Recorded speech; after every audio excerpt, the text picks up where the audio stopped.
GB classroom and music চ্যানেলের পক্ষ থেকে মানবদেহে রোগ ও রোগ সৃষ্টিকারী জীবাণু এটা থেকে আজকের প্রথম ভিডিও। আজকের ক্লাসে আমরা আলোচনা করব রোগ।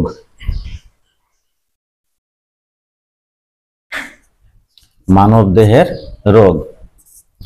রোগ কি?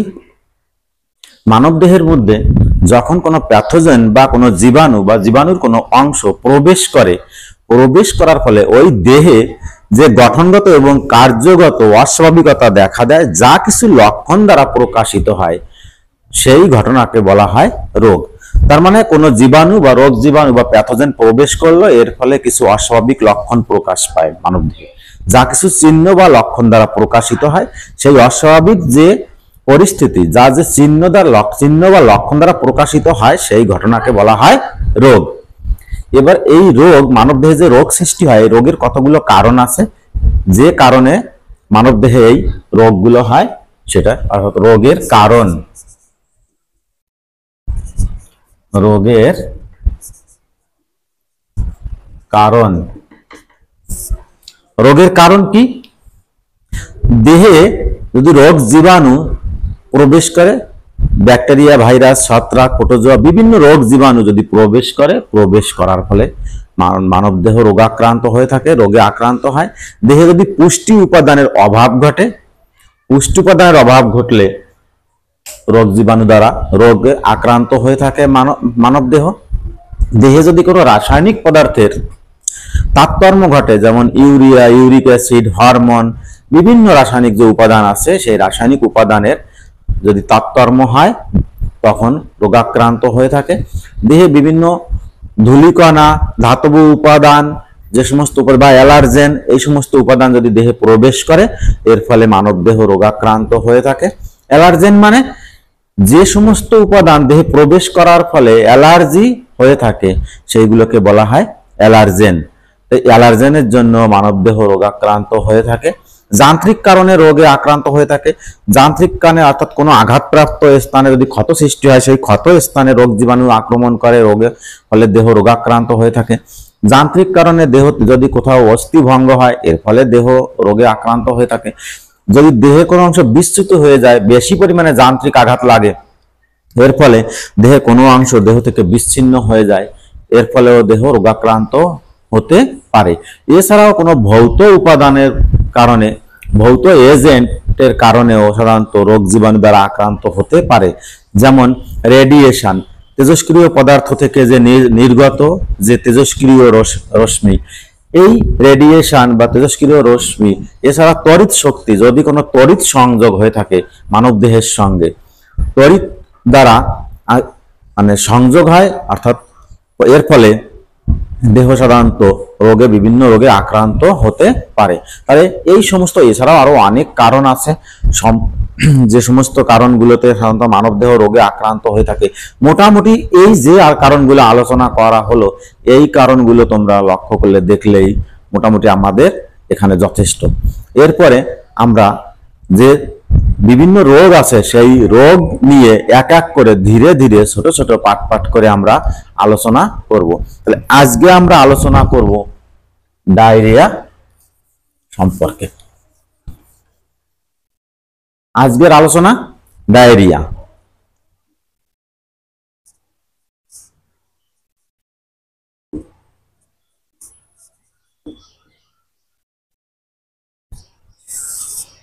ডায়রিয়া সম্পর্কে আলোচনা করছি। ডায়রিয়া মানবদেহের একটি রোগ, যে রোগে সাধারণত নরমাল একটা উপসর্গ হলো সাধারণত পাতলা মল ত্যাগ হয়, দেহ থেকে সাধারণত জল বেরিয়ে যায়। তাহলে এই যে রোগ, এই রোগের রোগ জীবাণু যেগুলো আছে, রোগ জীবাণু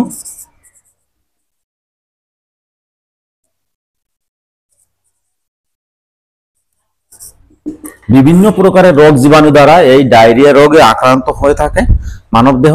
যেমন ভাইরাস, ভাইরাসের ক্ষেত্রে প্রধানত নোরো ভাইরাস দ্বারা ডায়রিয়া রোগে আক্রান্ত হয়। শিশুদের ক্ষেত্রে সাধারণত রোটা ভাইরাস, পরিণত মানুষের ক্ষেত্রে নোরো ভাইরাস, আর শিশুদের ক্ষেত্রে রোটা ভাইরাস দ্বারা মানবদেহ আক্রান্ত হয়ে থাকে।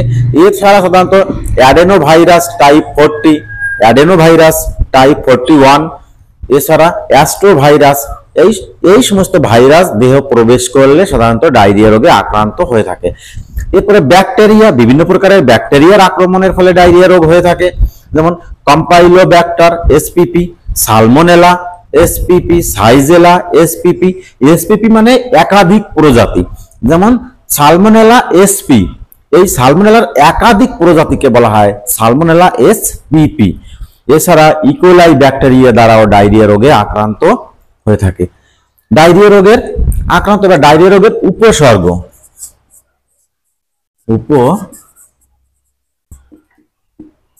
উপসর্গটা কেমন? ডায়রিয়া রোগের উপসর্গ কি? ডায়রিয়া রোগে আক্রান্ত হলে স্বাভাবিক বা সাধারণত দেখা যায় পাতলা মল ত্যাগ হয়, মল ত্যাগ করার সময় মল ত্যাগ হয় এবং মলদ্বার সাধারণত ব্যথা এবং তলপেটে ব্যথা অনুভূতি হয়। খাবারের অনীহা অর্থাৎ খিদে কমে যায়, বমি বমি ভাব, মাঝে মাঝে বমি হয়, মলের সঙ্গে কখনো কখনো রক্ত পড়ে, শরীর সাধারণত দুর্বল হয়ে যায় এবং হাত পা ঠান্ডা হয়ে যায়। এছাড়াও দেহে সাধারণত যেহেতু অনেকটা পরিমাণে জল বেরিয়ে যায়, তাই দেহ শুষ্কতা লক্ষণ প্রকাশ পায়, দেহ শুষ্ক হয়ে যায়। মোটামুটি এই লক্ষণগুলো সাধারণত ডায়রিয়া রোগে আমরা দেখতে পাই বা প্রকাশ পাই। এবার সবচেয়ে গুরুত্বপূর্ণ যে পয়েন্ট, সেটা হচ্ছে এই রোগের সংক্রমণের পদ্ধতি। এটা আমাদেরকে অবশ্যই জানতে হবে, অর্থাৎ এই রোগের হাত থেকে আমাদেরকে নিজেদেরকে রক্ষা করতে হলে সংক্রমণের পদ্ধতি। ডায়রিয়া রোগের জন্য যে ব্যাকটেরিয়া, ভাইরাস, প্রোটোজোয়া যে উপাদানগুলো আমরা দেখলাম, প্রোটোজোয়াদের মধ্যে যেমন অ্যান্টামিবা, জিয়ারডিয়া প্রোটোজোয়া ডায়রিয়া রোগে আক্রান্ত হয়।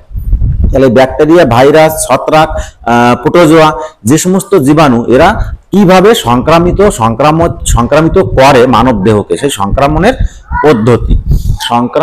পদ্ধতিটা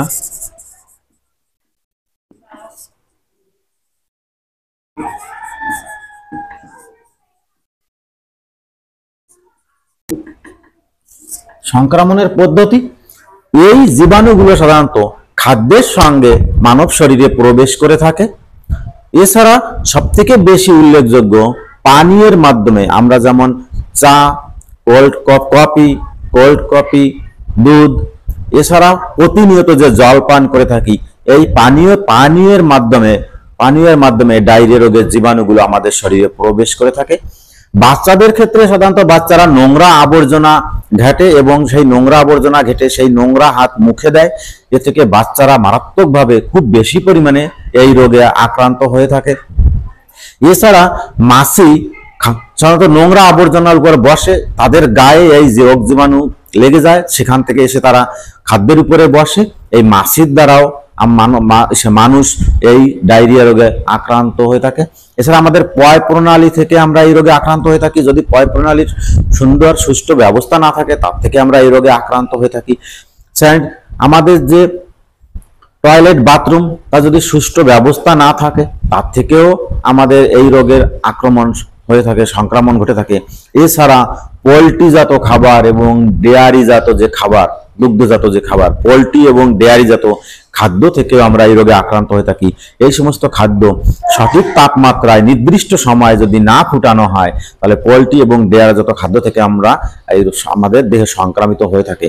তার মানে আমরা দেখতে পেলাম যে ডায়রিয়া রোগের সংক্রমণের যে পদ্ধতি, পরিষ্কার কথা বলতে আমাদের যে যত পরিষ্কার পরিচ্ছন্ন থাকতে পারবে, যে যত পরিষ্কার পরিচ্ছন্ন জীবাণুমুক্ত খাদ্য গ্রহণ করতে পারবে, সে তত এই রোগের থেকে রক্ষা পাবে বা বাঁচতে পারবে। এবং বাচ্চারা যত বেশি নোংরা আবর্জনা না ঘাটবে, নোংরা আবর্জনায় হাত দিলেও সেই হাত মুখে যদি না দিতে পারে, সেদিকে আমরা নজর রাখতে পারি, আমরা যদি সচেষ্ট থাকতে পারি, তাহলে বাচ্চাদেরকেও আমরা এই রোগের হাত থেকে রক্ষা করতে পারি।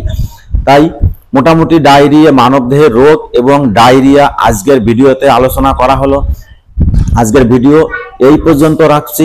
সবাই ভালো থেকো, সুস্থ থেকো।